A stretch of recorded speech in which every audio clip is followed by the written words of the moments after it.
So there are fundings more than 200, maybe so close to 300.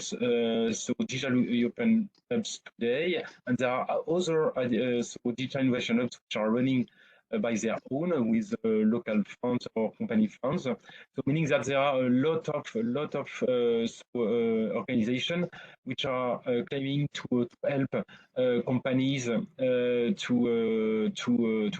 use digital technology in their process. So the idea today of the Digital Innovation Hub is really to target little company, smart yes, SMEs or startups which are working outside digital domain and which could be interesting to use digital technology to be more productive. And it's really, the idea today, try to support them and to identify their requirements, and you will see that later on, and then to provide them, the most relevant solution to achieve this. So today, digital innovation hubs are really implemented in region. So they are really, looking to the regional ecosystem more than the European ecosystem, but they have the objective also to cooperate all together. It's why SCoDIHNet is one of the tools, to facilitate cooperation between DIHs in order to share best practices, but also to share some services that could be helpful for everyone. So next slide, please. Okay, so the main achievement today of the SCoDIHNet. So SCoDIHNet has been born, I would say, 3 years or 4 years ago, and so we put in place a number of catalogs, such as service catalog, platform catalog, also technical platforms. And so we made also a number of cooperation in order to better work and coordinate our activities with other organizations such as DIHs, you see, for the cloud, because all the data which are using in specific use cases could be supported by the DIHs data centers. Living in EU, which for smart cities, DIHnet, which is already a net of DIH, but not only on smart connectivities. So the Enterprise Europe Network, in order to reach the SMEs as well as the Startup Nation Europe for startup, DIH for industry. So we will have a specific focus on that one.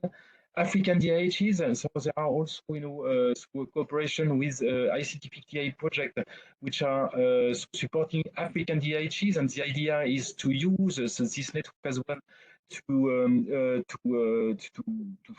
provide and to promote the European industry technologies. DIH for AI with an AI. So we are also specific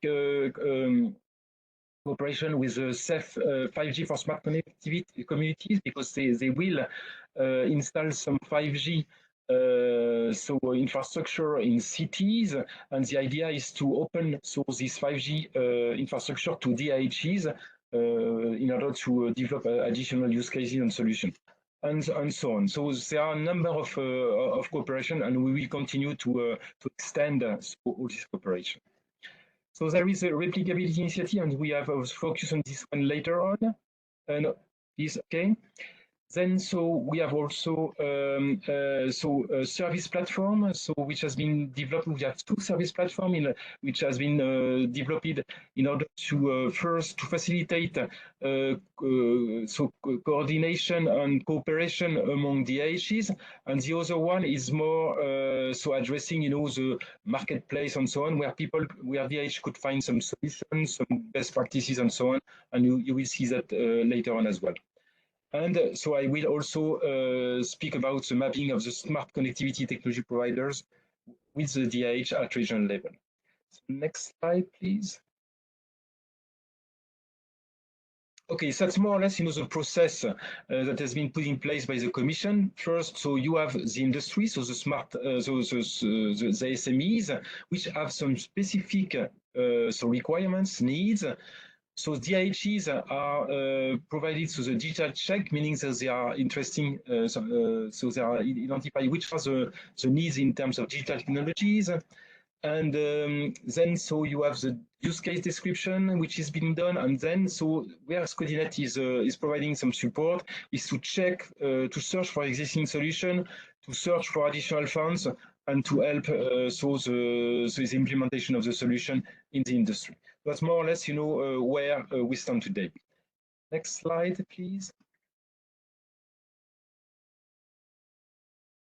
Okay, so I don't want to go all this line, but it's more or less a recap of all the catalog that we have developed and the cooperation that we have put in place. So you will have that in the slide and so if you want, so obviously you can use this link in order to find additional information. So next slide. Okay. Oops.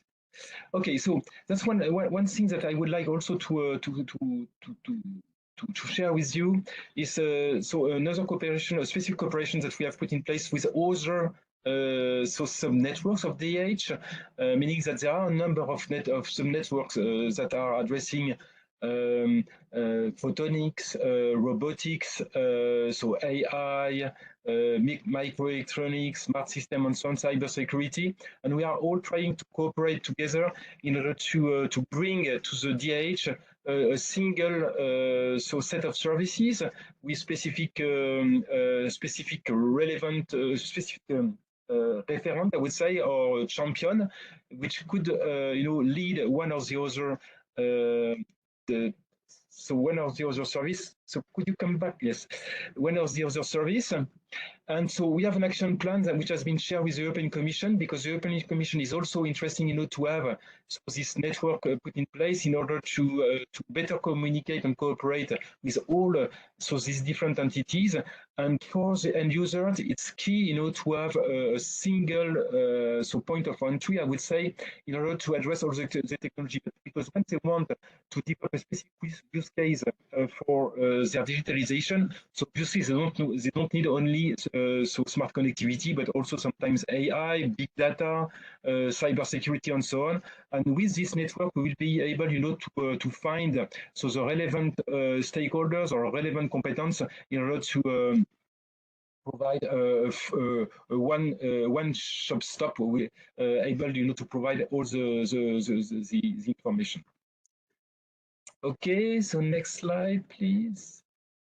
Okay, so that's the one that so I would like also to make a focus. So it's what we call the technology provider catalog. So what we try to do there is to try to identify at a regional level, so the different stakeholders which are present and that could cooperate, in order to develop and offer a specific solution to end user. And for that purpose, so we have identified in the different association and clusters, such as AIoTI, the CGAI, Network Europe, EEN, so Enterprise Europe Network, ESNR, so the Startup Europe, 5G for smart connectivity, and SCoDIHNet. So we have tried to identify all the stakeholders, all the different companies which are belonging to these different associations, and identified so their location, so city and street, and then so we have tried, to put all that in on a map, in order to help, for instance, DIH to identify the most relevant stakeholders close to them, able, to help them to provide some technical solution and develop specific use case for end users. So. Maybe oh yeah, okay, that's yes, if you can, yeah, okay, that's a map, but maybe I will take the floor 2 minutes with an additional slide, yes, just to show to people. Okay,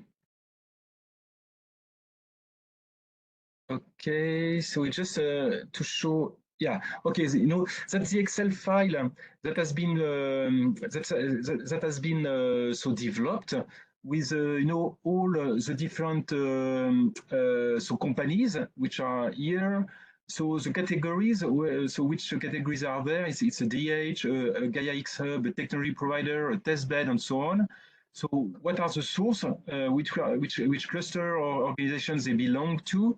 And then so you have the country, so the city, the street, and so on. And with this slide today, so I think that we have more than 600 entries, which is quite huge. And Jessica just showed you, so you can so have the map. So you have the link here. So I will show you to you. Oops, so sorry. So I guess it's this one. Okay. So you will get it. Okay. Share. Okay, so you know that's a map that you have access, and every DIH has access, and you have all the stakeholders which are registered in the table today, and for each location you can see so some stakeholders which are so technology provider, DIH, testbed, or the Gaia X hub, for instance. And people could find easily the contact names of each organization in order to build and to work together on a specific solution. So that's one of the tools that we have put in place, and today so it's still updated because so obviously, for instance, in each organization, so there are new members, and also some of them are disappearing. So we are trying to update so time to time so this map in order to have something which is usable by end user. It's not completely finished yet. There are still some. We have still some address of companies which is not known because so we have some difficulties to find them. But so we hope that in the next month, so all the tool will be available and usable for everyone. So maybe if you can take back the floor, Jessica, for the rest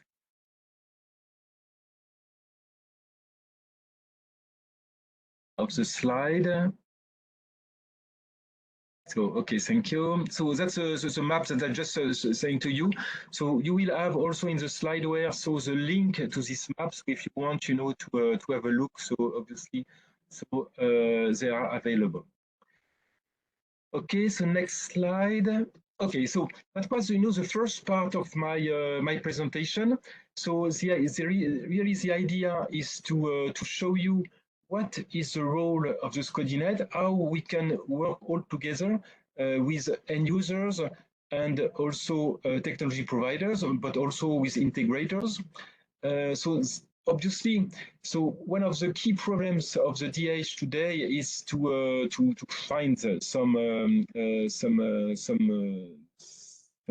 customer, I would say, but it's also so the fact that they need to identify the most relevant solutions, the most relevant so technologies to achieve so the objective and to to fill the gap and the need of the end user.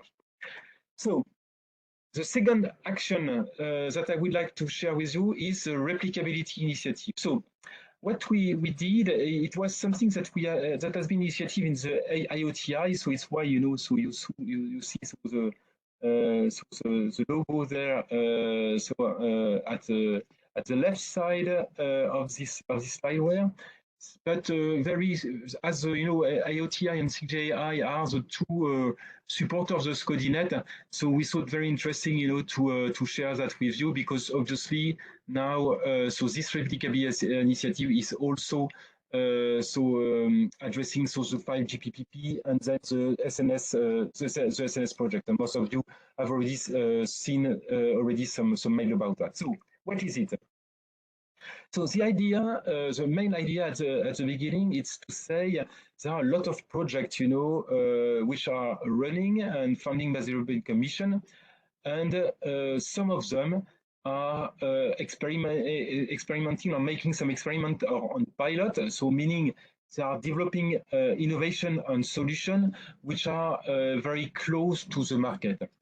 because so end user could easily use it. And the idea is to identify those projects and those use cases which could be reused in other locations, because so mostly these solution and use cases are experimented in one location.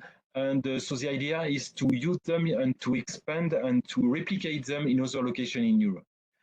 And in order to do that, so we thought that it would be good, to qualify so each of these use case and solution in order to give them a replicability level, so a level of replicability which could help so DIH, for instance, but also any other one to know what is so the level of replicability of a specific solution and how it could fit so the needs of the end user. So that more or less, the idea. And then, so from this specific point, so we have developed so we call the replicability and scalability assessment tool, which is more or less a questionnaire that I will show you before. And with this questionnaire and the answers that projects are providing, so we are able to provide a notation, I would say, which could give a level of replicability. So next slide, please. Okay, so for that, so we put in place a process, and so we have developed within the innovation ecosystem working group of the IoTI, so white paper, which obviously so focus so the writing is of this white paper is focusing so IoT and edge, but obviously it could be useful for any types of technology. It's a first experiment that we have made with IoT and edge computing solution, because it has been developed in the IoTI. But obviously, so we have shown also that this tool could be easily used for artificial intelligence, for cybersecurity, and for obviously smart connectivity. And so the idea is to make an assessment and to identify. So, with regard to a number of dimensions, which are the key topics, topics that we need to address in order to be sure that a technology, that a solution is replicable. So, from a technical point of view, for a market point of view, for a user or stakeholder point of view, from a data point of view, and also from a regulatory point of view. So with this different dimension, so we have a set of questions which is able, to qualify a specific domain. And then, so what we do is we tried to use an existing catalog of solution, because so we have built a catalog of existing solution coming from 5G PPP project, from IoTI project, from next generation internet project, and so on. And so we have tried, to use this tool in order to show and to see that so the result is understandable and has a value for the end user. And these activities has been done in cooperation with a Horizon Result platform. So you may know that now in Horizon Europe, you should have to bring your result at the end of your project to this platform. But this platform is encompassing not only use cases and solutions, but also a number of deliverables, paper, and so on. And so we are working with them, with the Horizon Result platform, on this replicability topics, which is a subcategory of result. And so this initiative is in line, obviously, with what they are doing. So it's something very key, because it's not something connected from the Horizon Europe, but it's very close linked to them. And for the SCoDIHNet, so the idea is really to use and to provide to end user So the access to this catalog with the level of replicability of each solution, and so that with regard to the needs of the end user, so they are able to find the most relevant solution. So it's really what we are willing to put in place, all the process. So next slide, please. Okay, so that's the replicability which is defined by the Horizon Result platform. So we have followed this requirement, this definition in our process about replication, about consistency, about reliability, multiple market, and quality and standard of product, which is key, obviously, mainly for smart connectivity. Sorry. And so it's really something that we have followed in our replicability tool. So next slide, please. Same for scalability. So it's a scalability definition from the Horizon Result platform that we have followed about the need of the stakeholders, obviously, the competitor analysis, the market needs, the organizational structure of the company, investor, and financial. Meaning that all this key information are used, to provide some question with regard to one solution on use case, and obviously according to the answers of each stakeholders. So we bring some notes, some points, which are generated and calculating at the end to give this level of replicability. But just to show you that the market and the business dimension is key in this process. So next slide, please. Okay, so as I told you before, so we tried to develop the tool. So we have identified the key challenges, the key dimension, and then so we need, to define the tool, how to which question do we need to put in place in order to get the right answer, and to obviously give the most relevant level of replicability. And so there are we have we have the definition, which is coming from the Horizon Result platform, as you saw before. So we have the assessment dimension that have been identified, technique, market, regulation, user acceptance, and market, yes. We have the KPI for each dimension. We have identified a weighting method in order to allocate points for each of them. And then so we have designed the tool and we have developed it. It's an Excel sheet that could be used by everyone. And then so we have used one project at the end today to check the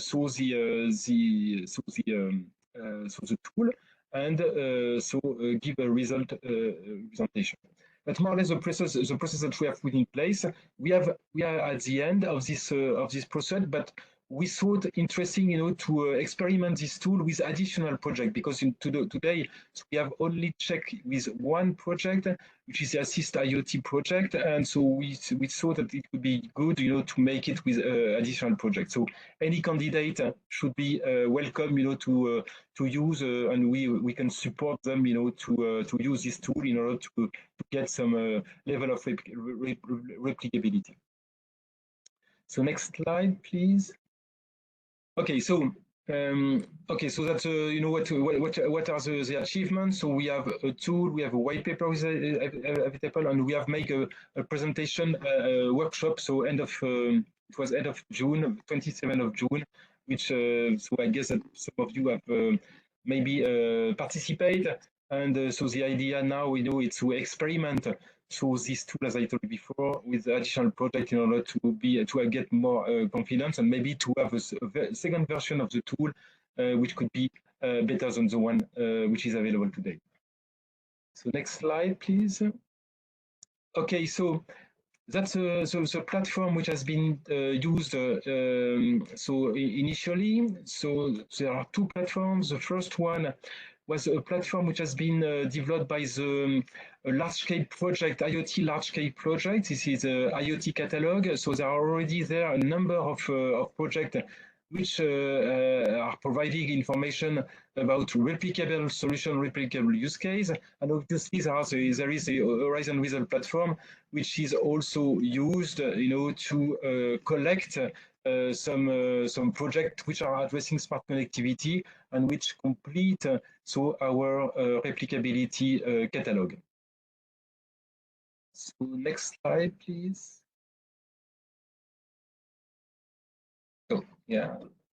Okay. So looking to the questionnaire, as I told you before, so the idea is to find the most relevant question, to collect the information and to give replicability level to any project. So we have identified the dimensions, as I told you before, the scalability result that we are targeting. And then, so the idea is to understand the awareness and interest of innovation ecosystem actors about this topic. Because so most of the projects today are targeting experimental pilots.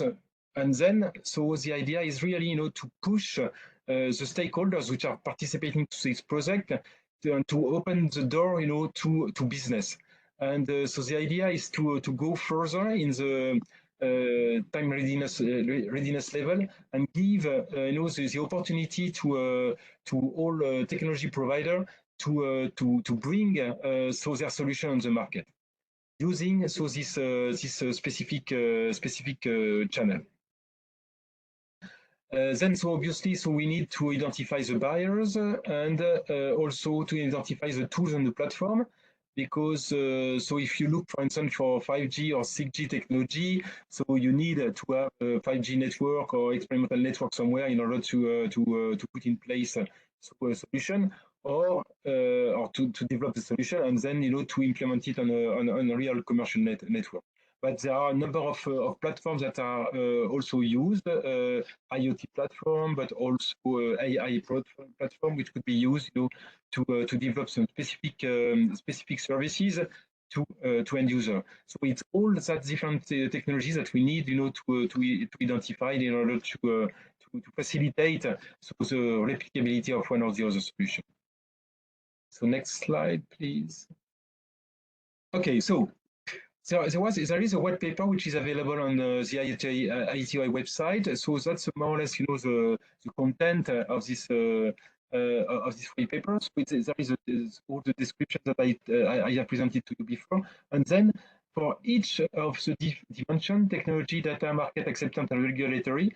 So you have the different question which has been identified, to qualify a specific domain, and then so we have also adding complementary topics such as ecosystem, because the ecosystem is key to facilitate cooperation among stakeholders. The sustainability, which is also something that has to be taken into account in a different solution more and more, and also the financial aspect, because sometimes it could be relevant, to get some additional funds to finalize a pilot solution in a market solution. And DIHs has some funds, to do so and to adapt a specific solution to end user requirement. And then so you have the tool itself, which is the Excel file that I can try to show you later on. Okay, next slide. Okay, so when you have filled all the Excel file, the questionnaire, so you get a number of points, I would say, so with regard to the answers that has been provided, and then so today we have defined a different level of replicability. So when you get 0 to 30 points, we thought that the replicability, it's not easy to do, it's not obvious. So there are still something to do in order to be more easily replicable. Then from 31 to 60, so we thought it's a good level of replicability, meaning that it's easy to replicate a solution, maybe there are some obstacles, but it's not impossible to make it. And then so you have the high level of replicability, 61 to 80, where there, so you can see that this solution has been implemented already in several places and could be easily replicated in other places. So today, that's the different level that we have identified. But so the idea, is to make some pilot with DIHs. So DIH could take in one or the other solution in the catalog and try to replicate it. And we will see, in the so in the next month, when we will have more experiment, more replication. So we will see if this level are the right one, or if we need to modify slightly the different notation.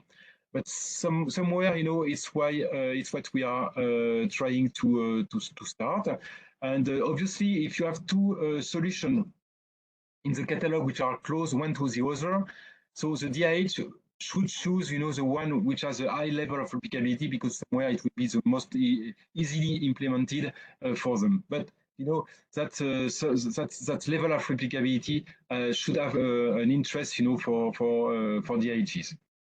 So that's more or less where we are today. So maybe if you can go to the next slide. Okay.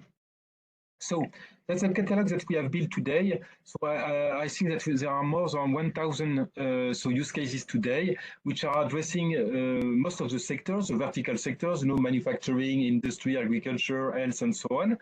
And so you have here the project which are providing this solution, and so the number of solutions.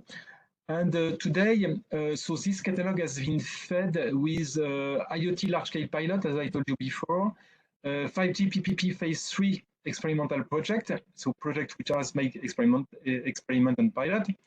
And also we have completed with enablers which has developed by the Next Generation Internet project, which are also quite interesting, to complement the existing use cases and solutions, because they are targeting, for instance, identification, authentication security, and so on, and they could be complementary, to smart connectivity.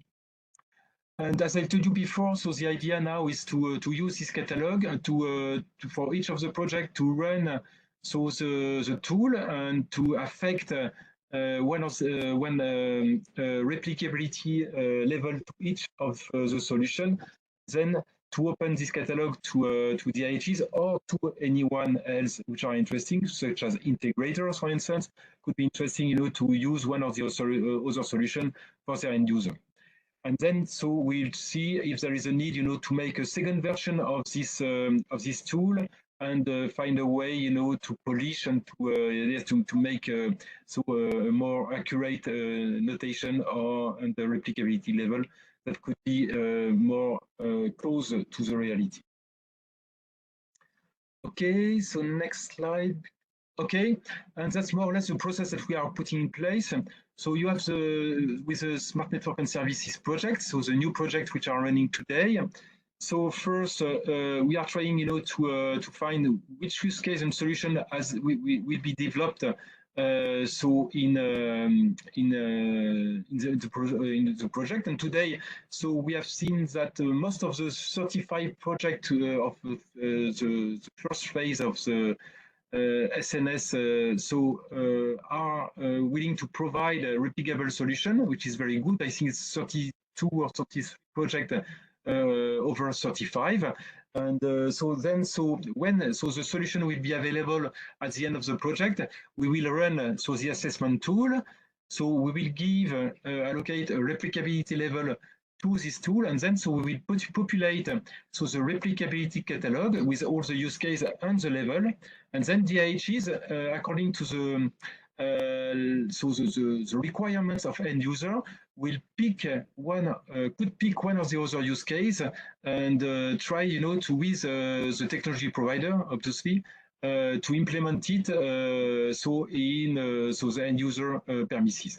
So that more or less, the process that we are putting in place in order to facilitate this this replicability. I think it's more or less what I would like to share. Yes, maybe next slide. Okay, it's just what I told you before. So the cold one, started the project started, and so we are trying, to collect all the use cases and solution when they will be available. And mainly, the Stream D project, the large-scale SNS trial and pilots, which should deliver solutions that could be replicable. So that's more or less so the plan that we have now. So obviously, I understand that this project need times to develop their solution, but as soon as they are available, so we will run the assessment tool and maybe several times in order to see how the evolution and which are the key points that they need to target in order to be so easily replicable. So I think it's more or less what I have to tell you today. So maybe next slide. I guess it's yes. I think it's a next step that I just present to you, just to try to make some pilot and try to get some feedback and enhance the solution. So I think it's all what I have today, Jessica. So we can move to the next presentation. I think I am in time. And please, Nima, so take the floor.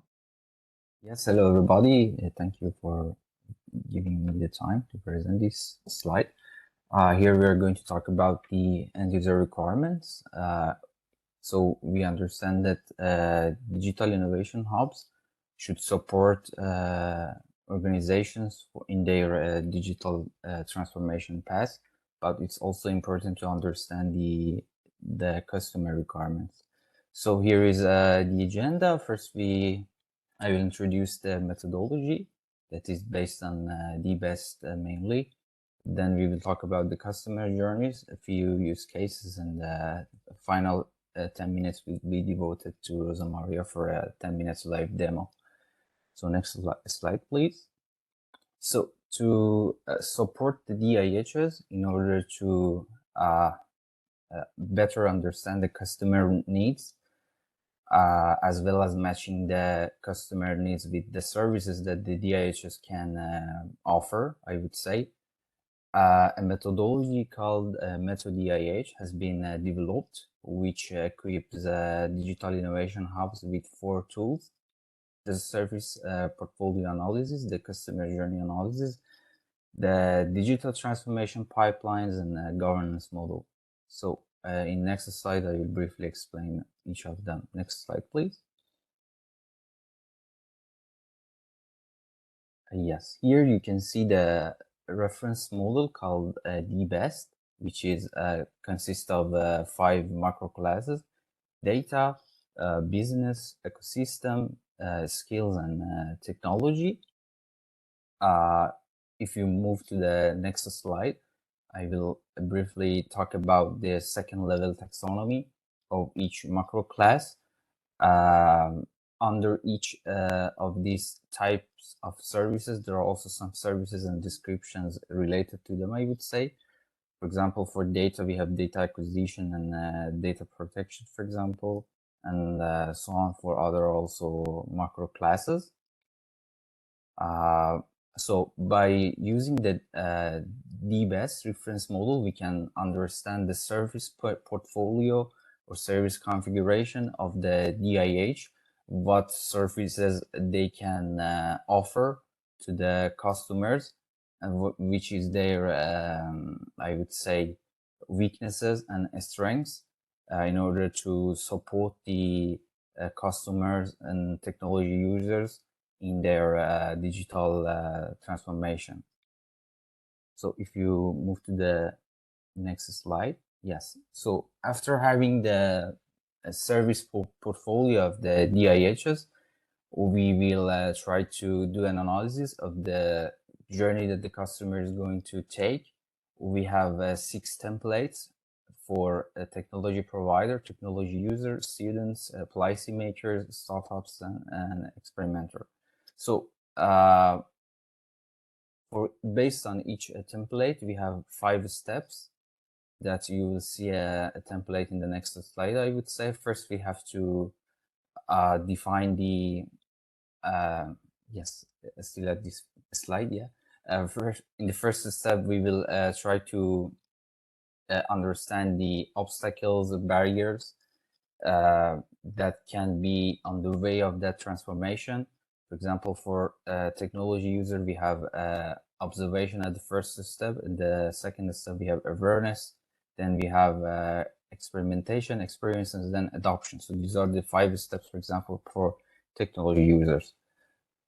So by this customer journey analysis, we will try to understand better the expectations that the customers need, and then we will try to do a mapping by doing a service pipeline. Next slide, please.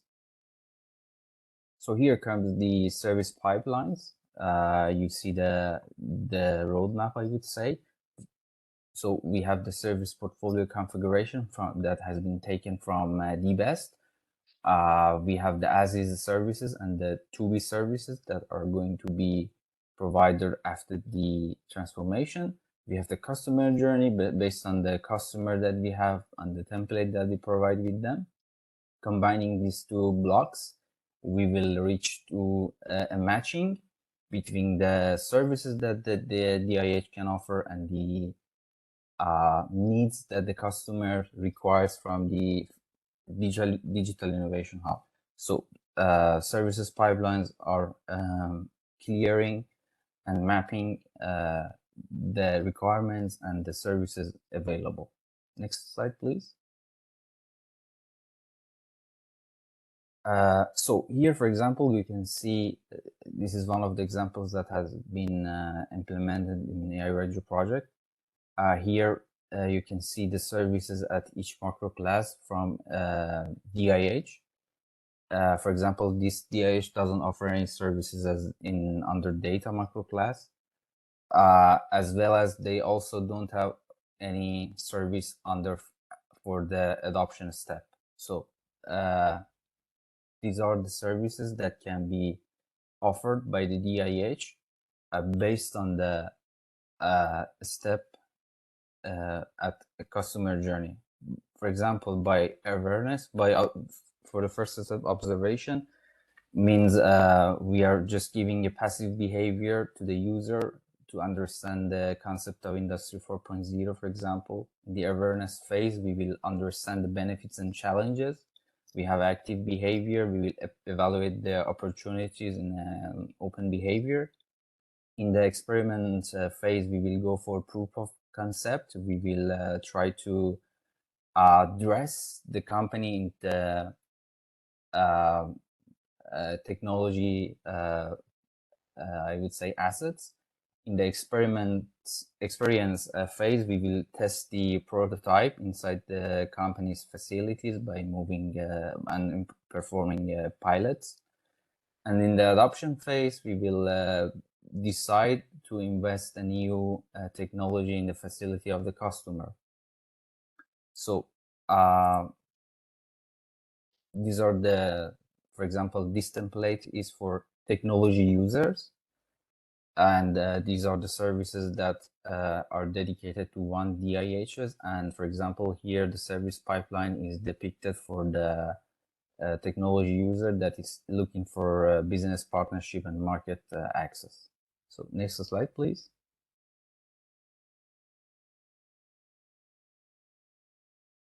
Yes, after performing the service pipelines, we will go for business and governance model that can be a canvas model for the DIH, for defining the mission of the DIH, I would say, to better help the DIH network and the customers.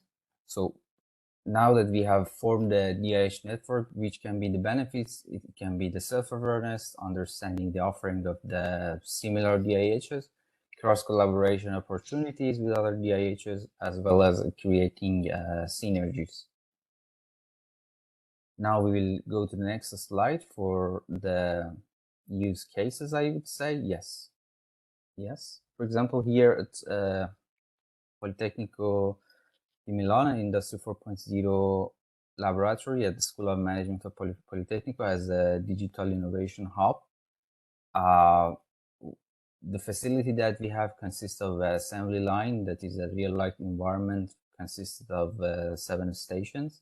We have 2 cobots for human-robot collaboration. We have an AGB. So if we go to the next slide, for example, we can show an example of the Polimi Industry 4.0 lab as an open pilot line for a DemoFact project. In this project, we have the concept of asset administration shell. So asset administration shell actually is a digital, standardized representation of digital twins, I would say. So for each station, we have the AES model, which is interoperable and can be shared with other companies easily. So after this project, I would say that we can offer the services of AES modeling, AES validation and verification, which enables companies for interoperability. If you move to the next slide, which also consists of usage of 5G technology in the project of ENCODE, I would say. Here we are planning to, one of the use cases is about monitoring the workload of a operator by, for example, heart rate, heat transfer sensors. Then those data of the sensor will be transferred to the edge node. And by connecting to 5G bubbles, we can transfer those data to server and cloud. And after giving a new command to manufacturing execution system, we can say that, okay, we can do a resource allocation in order to balance the workload on the operator by getting help from a cobot. So we have here the scenario of human-robot collaboration. And after performing the human-robot collaboration, we expect that the workload of the operator is balanced and the stress indicator will be lower and more balanced. So here can be usage of the 5G technology. The DIHs also made competence center here is involved in the project, and we use their facility, I would say. So I think we reached to the end. The next slide. Yes, here I leave the floor to Rosa Maria in order to introduce you the DIH for Industry platform, which is a platform for services related to mainly DBES, taxonomy, and reference model. Yes, thank you, Nima. Good afternoon to everyone. Let me know if you can see my screen. Can you see my screen? Yes. Yes. Yes. So today I would like to give to you an overview of the DIHs for Industry, which is one of the initiatives to which SCoDIHNet, but also many other initiatives belong to, as Pierre said just before. For who do not know the DIHs for Industry, the DIHs for Industry is one of the main exploitation vehicles of some of the European research projects, and in particular now AI Regio project is taking care of this particular initiative, which is the main objective of the DIHs for Industry is to create an ecosystem of digital innovation hub operating in the industry sector. And the main idea is to give to our digital innovation hub the possibility to have a showcase for their profile, but also for the services portfolio. This is why we have a community of more than 100 the digital innovation hub coming from different initiatives and different projects. So this is the section dedicated to the community of our digital innovation hub. As you can see, the details of this particular map is quite similar to the details that you can find in the official Digital Innovation Hub catalog. But what we would like to give to our Digital Innovation Hub network is the possibility to have showcases for the service portfolio, and also this services portfolio, so this marketplace of services coming from our DIHs is in line with the method that Nima introduced just before, which is the best methodology. What does it mean? It means that here, thanks and via the DIHs for industry, our Digital Innovation Hub can speak the same language, and this gives them to the opportunity to find an easy way to find complementarity, to find similarity, so to get in touch with other Digital Innovation Hub and create the connection, the collaboration to go ahead with their work, and so obviously, consequently, to offer new services to their constituency. Another thing that we have done, thanks to the DIHs for industry, is to group our Digital Innovation Hub ecosystem into different initiatives in order to give to those initiatives the possibility to have a specific space specifically dedicated to the related initiative. And for example, we have a specific space dedicated to the Internet of Things Digital Innovation Hub. So SCoDIHNet in particular have the possibility to have a specific space within the DIHs for industry, a specific space where all the Digital Innovation Hub and their service portfolio could be showcases, and so offered not only to the SCoDIHNet constituency, but also to the constituency, to the other Digital Innovation Hub that are part of this network, of this big network and big initiative. So if I go into one of the Digital Innovation Hub that are part of this SCoDIHNet, as you can see, I have the me as Digital Innovation Hub, I have the possibility to showcase a brief description of my Digital Innovation Hub, the sector and technology active in my Digital Innovation Hub, but also I can showcase my service portfolio, and also I can find, thanks to the suggestion that the system could give me, I can find some related complementary Digital Innovation Hub that are offering some of the services that are not in my services offer, but I can find the possibility to get in touch with other Digital Innovation Hub that can help me help the other my SME offering new services. And also, if I go in the details of one of the services that I showcases in the DIHs for industry, I can have obviously the possibility to contact the representative of this Digital Innovation Hub in order to gain more information about these particular services, but also I have the possibility to see some similar services, so services coming from the same category, in order to enlarge the services offer for my local and regional constituency. So which is the aim of the DIHs for industry, just to recap, is to give the possibility to our Digital Innovation Hub, first of all, to be part of a network of Digital Innovation Hub, then to create some collaboration with other Digital Innovation Hub, supporting the creation of some corridors among those Digital Innovation Hub in Europe, in order to be able to enlarge their services offer for their local and regional constituency. Just another things that I would like to underline is that, for example, SCoDIHNet in particular, for SCoDIHNet in particular, we have a specific environment which is based on the DIHs. The DIHs is one of an IT tool which is on the base both of the DIHs for industry, but also of the space and environment dedicated only to SCoDIHNet community, only to the SCoDIHNet constituency.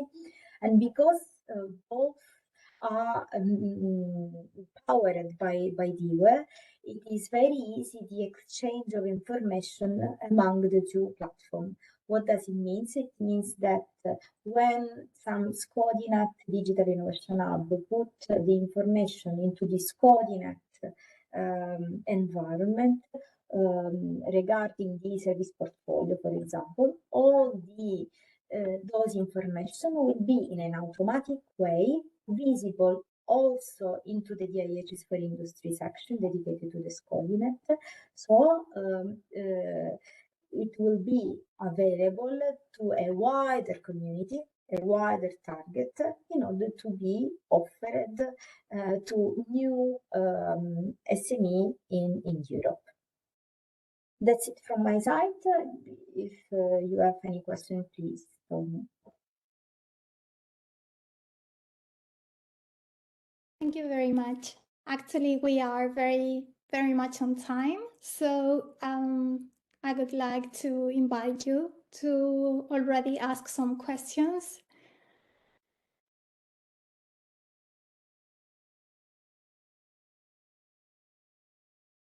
Maybe Pierre speaking, so just to say that with regard to SCoDIHNet and DIH for industry, you have seen that SCoDIHNet is more or less 93 members, and there are only 20 of them which is registered in the DIH for industry.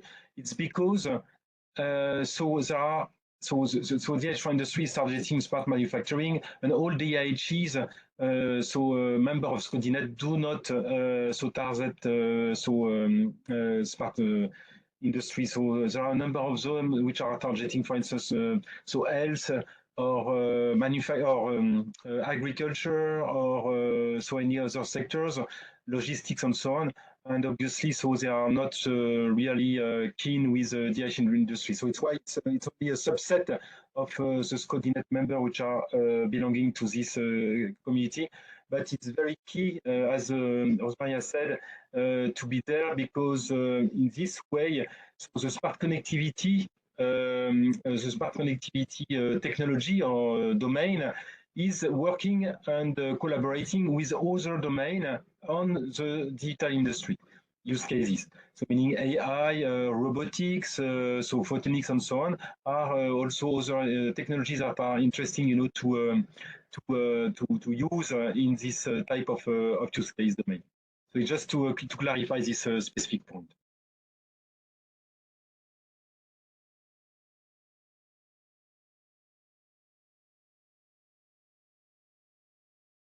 Thank you, Pierre. So are there some other observations or questions?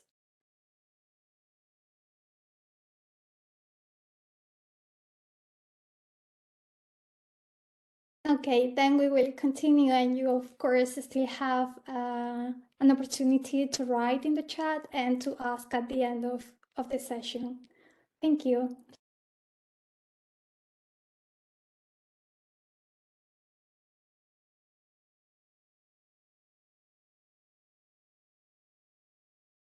So I now invite Javier to... Hello, Jessica. How are you? Hello, everybody.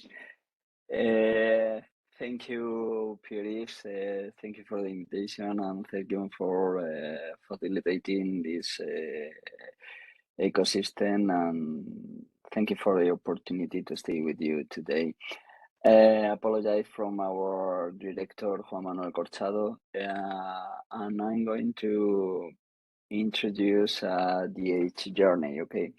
I'm going to introduce the DIH journey like a success case from IoT Digital Innovation Hub, from Digital Innovation Hub to European Digital Innovation Hub. Actually, we're working on DG3 It's our European Digital Innovation Hub from Castilla y León, from Spain. Well, Jessica, please, could you share the next slide? Okay. Firstly, when we were talking about the promotion and establishing the IoT Digital Innovation Hub, we are thinking about to develop a groundbreaking project with different technology. Okay, and it's important for us the previous knowledge in this sense, because when you are talking with different SMEs, it's very important not only the technologies, it's important the opportunity cost for this kind of enterprise. Okay, well, we established the IoT Digital Innovation Hub and include this one in the catalogs of European Commission Smart Specialization Platform. From the beginning, please next slide, Jessica. Our objective is clear. We want to help companies, and we have to know what is real important for the companies of actual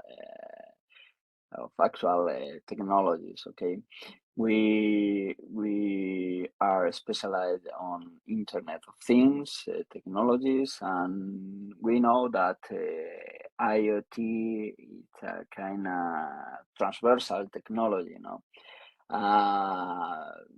enterprise could develop different processes, product or services. And we have to help in this sense, meaning it's very important for us, like I mentioned previously, the opportunity cost. And when in the beginning we talk with these companies, we talk about the real situation of that companies, in the sense, okay, you want to develop processes, you want to develop products, or you want to develop services. Okay, because you prefer that we could help in one or in the other sense. Please next slide. Well, like I mentioned previously, we are specialized on different technologies, because IoT, this is a kind of transversal concept, and we are specialized on artificial intelligence, advanced IoT, smart home, smart grid, connected vehicles, big data, machine learning, or deep learning. And in this sense, it's important for us the real help for our companies. No? Please next slide. Well, how can we help the companies? Okay, we aim to involve all roles or different parts of traditional helping models, and we develop a technical advice and mentoring, but it's important the access to funding opportunities. It's important the promotion of IoT technologies, or maybe training programs or technological IoT diagnostic. We established like an important point for us the access to laboratories and equipment, because it's important stay close to these companies. Well, I think this is the beginning of the actual role of DES3. No, this is a kind of conceptual framework to develop our future plans. And please, next slide. Well, this is the real importance of my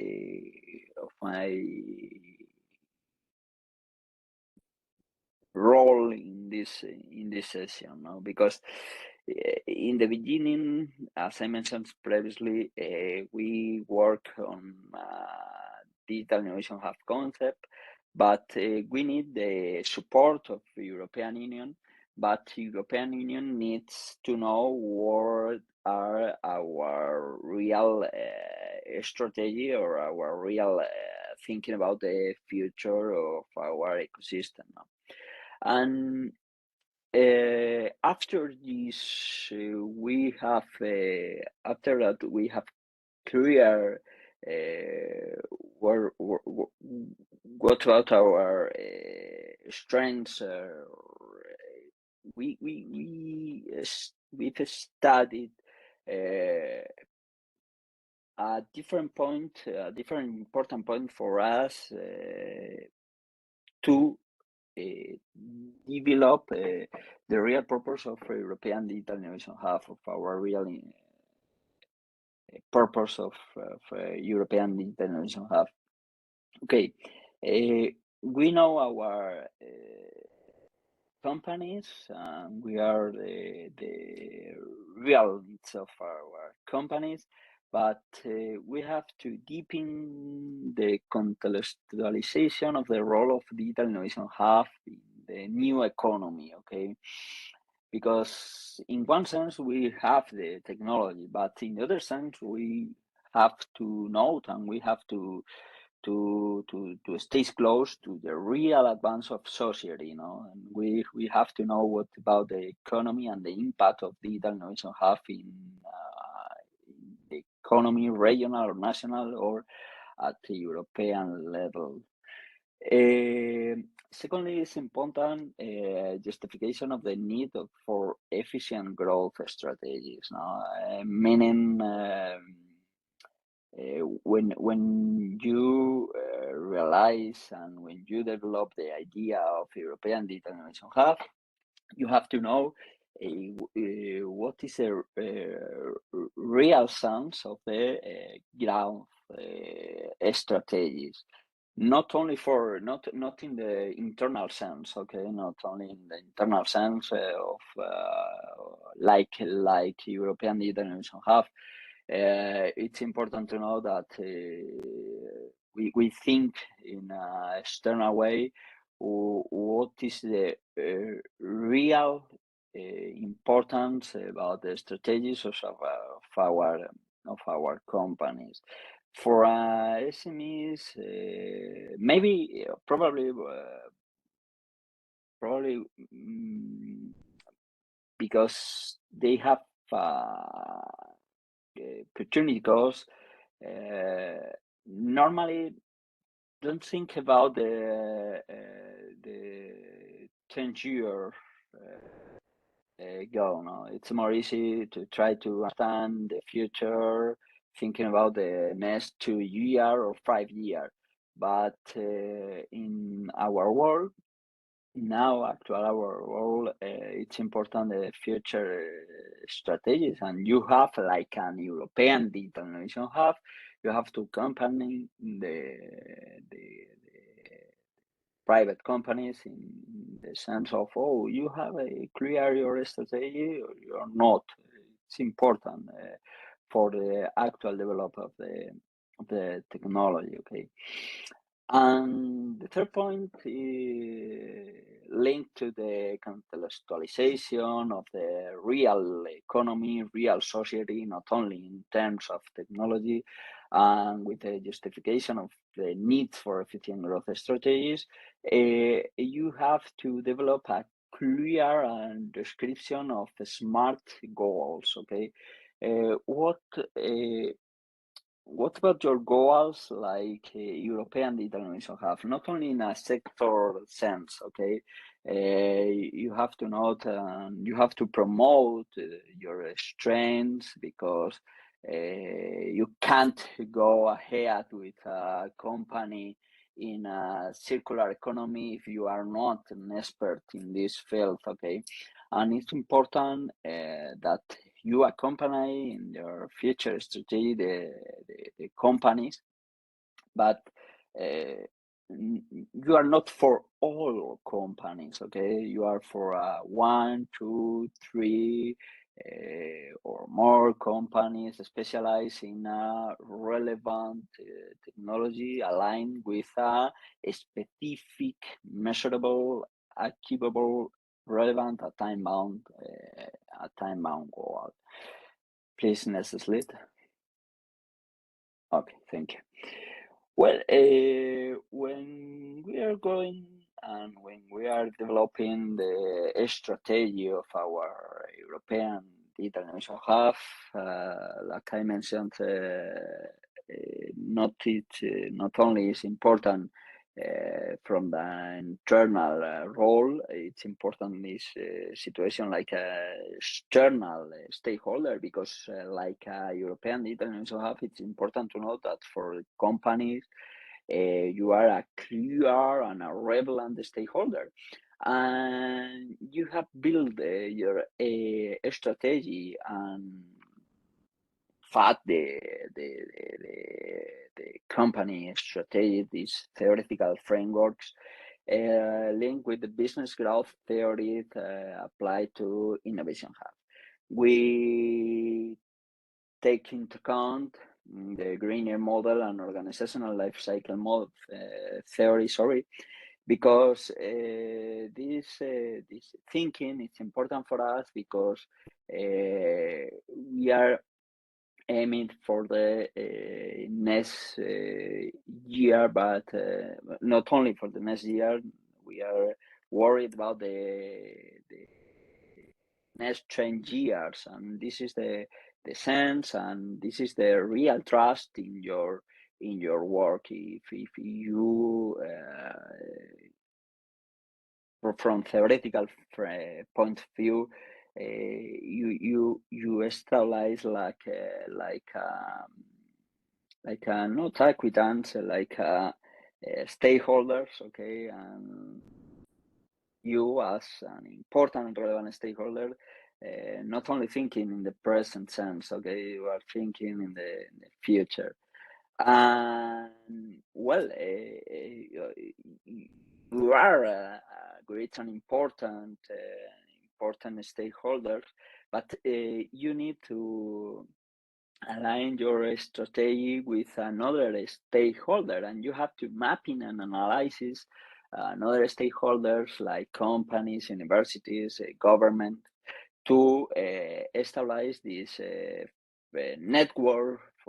For example, for us, it's very important working the SCoDIHNet, because with this meeting, with this initiative, we know probably another stakeholders involved in a new role in our European Digital Innovation Hub, helping our companies. Okay, please, next slide.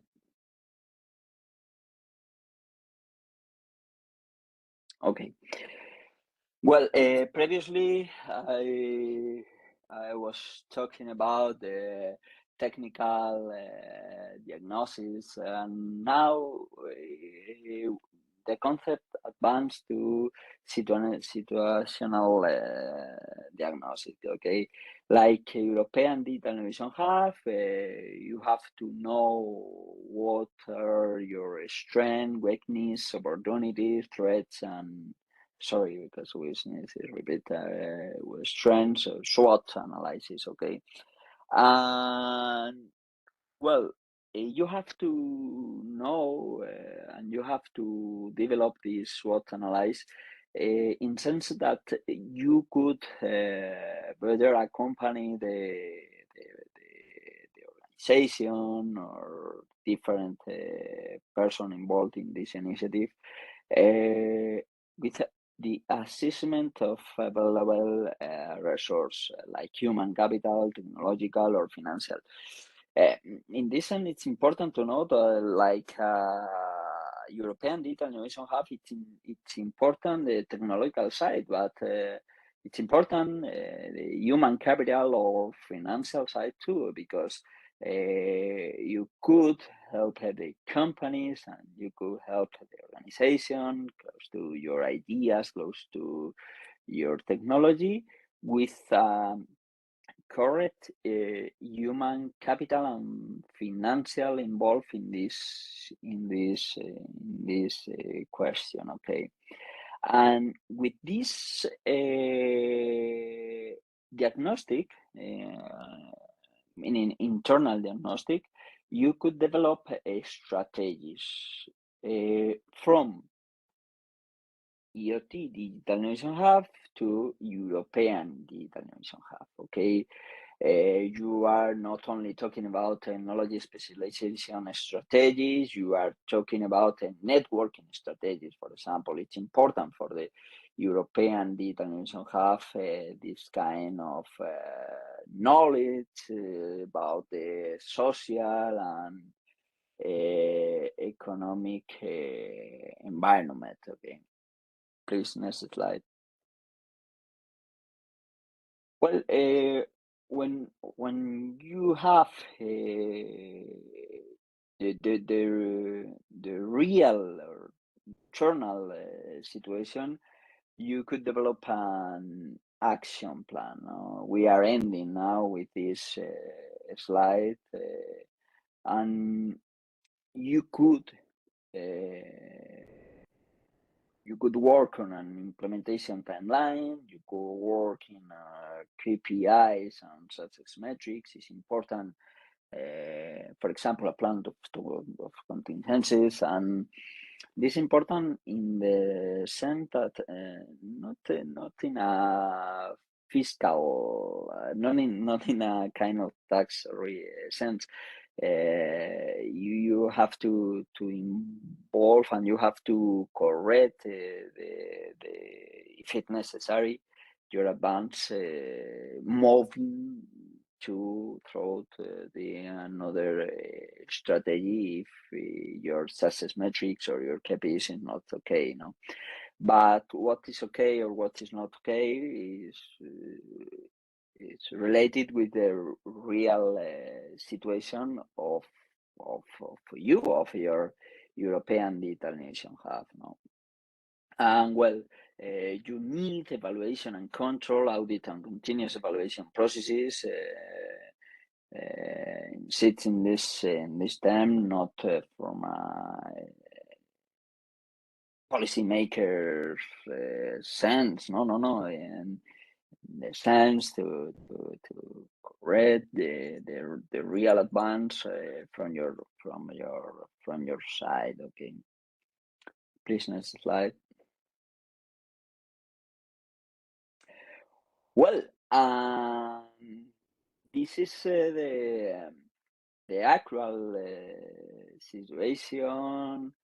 The actual situation of this initial idea, IoT Digital Innovation Hub. If you remember the Digital Innovation Hub, the initial Digital Innovation Hub, there are different Digital Innovation Hub, and all Digital Innovation Hub is was waiting. We're waiting about the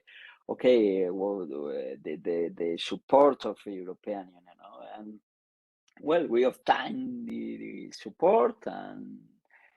Like a kind of success case of this DIH journey to European Digital Innovation Hub. We have now DIHs, like a multiplier and disseminator of smart, sustainable, and inclusive digitalization of SMEs. Okay, if you think about my previous introduction of IoT Digital Innovation Hub, thinking in the sense like I mentioned, meaning I incorporate the figure of technological side, link in our case with IoT Digital Innovation Hub, with the initial Digital Innovation Hub, but we have to move to the real social and organizational side, and we have to incorporate the smart, sustainable, and cohesive, not only digitalization, not only technological, not only from a technological side. I'm sitting this question. Well, I have to talk about a new directive from European Union, not new, from the last December, I think, related with,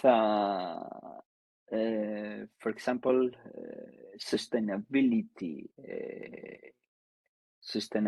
development of the European Union. For the European Union, technologies are important because are important link with the real value for a sustainability society. You have to promote, you have to incorporate technology in the sense of sustainability, and this sense is from the society to the technology, and this is the real sense of an European Digital Innovation Hub, not in the sense from technology to the society.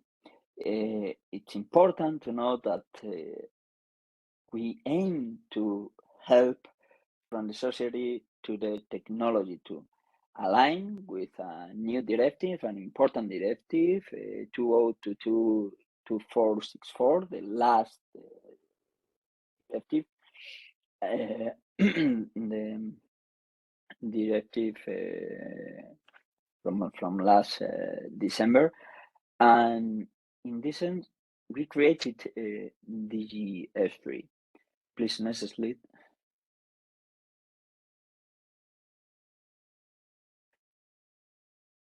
Our objectives now not only are centered on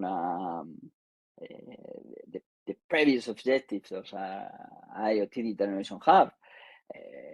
We aim sustainability and sustainability and cohesive digital transformation, and not only for SMEs and public administration entity in our region. We aim to empowering the talent and skills, communication, and cooperation.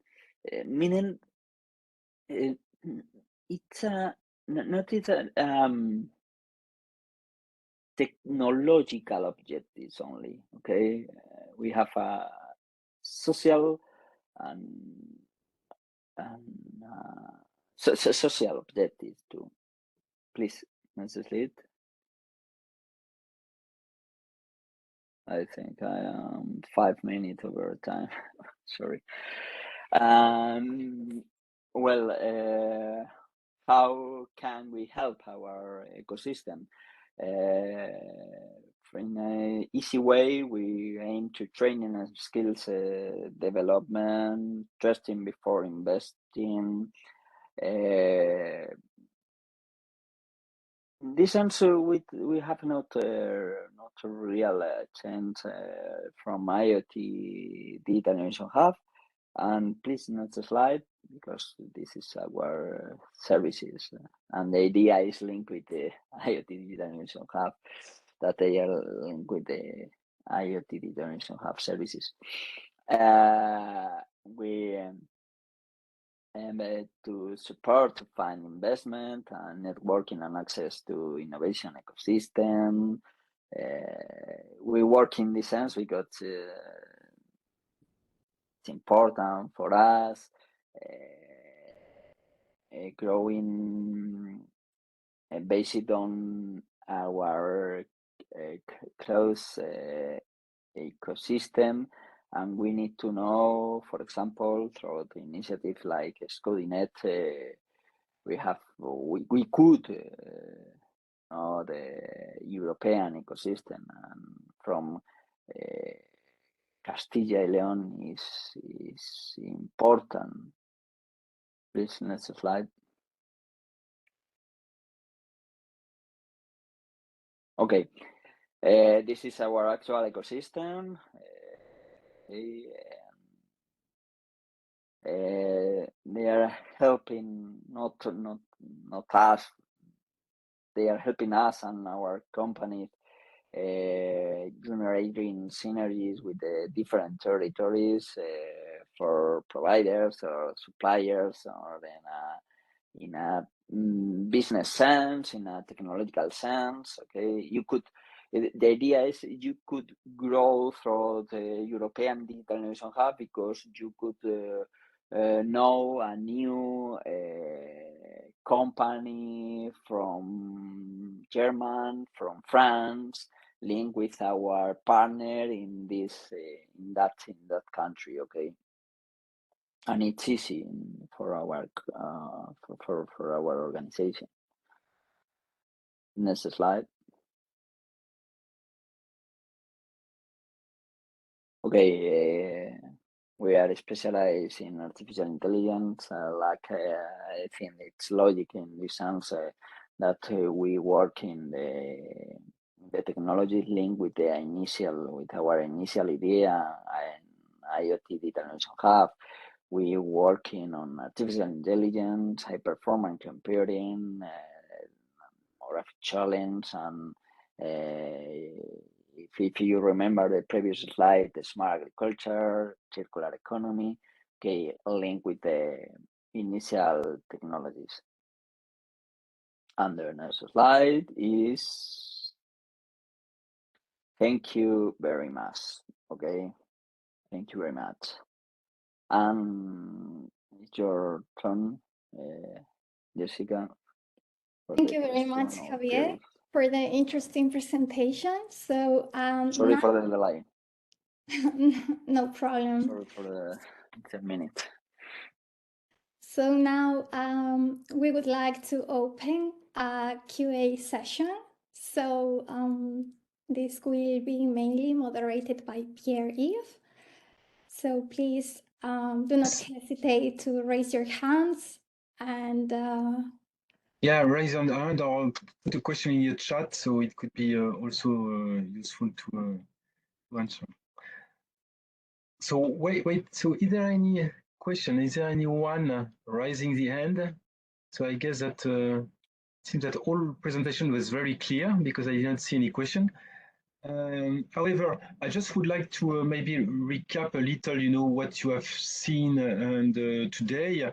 So you should have understood that DIHs has a key role in the digitalization of the European industry. It's a single point of entry, to establish cooperation between end users, so the customers, whatever they are, the technology providers, and the idea is really to understand the needs of each of us, of each part, each stakeholders, and to build the most relevant solution. So the role of technology providers, mainly companies which are obviously participating to the Smart Network and Services Joint Undertaking project, is really to take advantage of this organization of the DIH to facilitate maybe development of pilots or experiment So if something is in your objective, to develop experiments, so maybe you can involve DIHs because so they have the access to end users, they have the access to local platforms, and that could be obviously useful to develop and to experiment some innovation. So it's really the message that I would like to pass to you, and obviously there are also DIHs which are which have their local ecosystem, so technology providers, but also users and integrators, and all these different types of competencies are really key to achieve this goal of digitalization of European industry, and it's also key for the development of the future 6G network, because future 6G network need to take into account the need and the requirements of end user. It's not really a technology push solution, but something technology pull or usage pull, I would say, in order to be sure that the next version of the mobile network will support all the innovative services and requirements that are expected by end user. So it's really a message that I would like to pass. This is going in the two way. One way is to bring technologies to the DIHs and to the end user, and the second way is to take advantage of the knowledge of the requirements of end users to feed the strategic agenda of the 6G, of the next 6G network. So it's really something key, and it's a key role that DIH have, and I think that it will be interesting, to take advantage of this community for you in your project in order to make it happen. So I don't know if there is any more question, any point. I don't see any question today. Jessica, did you see some question in the chat or elsewhere? Someone raising their hand? No. Okay. So if not, maybe we can, so if there is no other question, so maybe you can conclude. And so obviously this has been recorded, and if you want to review so this session, so it will be available, I guess, on the website, but I guess I let Jessica, telling you where you can find it. And if you have any questions, so you have also our emails, respective emails, from Javier, Nina, myself, and Jessica, and you can obviously, send us a mail, and we will be happy, to give you some answer and to clarify any point that you do not have seen today. Yes. So just to wrap up, I would like to also highlight Pierre-Yves' messages about the synergies that exist, and that today we had the chance to see how they work. We can actually build on existing knowledge. It's available there, and the DIH are making easy to access data and to help also projects seen as technology providers to sort of maintain their sustainability by bringing the results and having the means to further develop them, sorry. And we could also see how the digital innovation hubs cover the spectrum between the European level and the local levels, which are very necessary to, as Javier said, make this social and financial impact. So this is what I would like to take as the message today.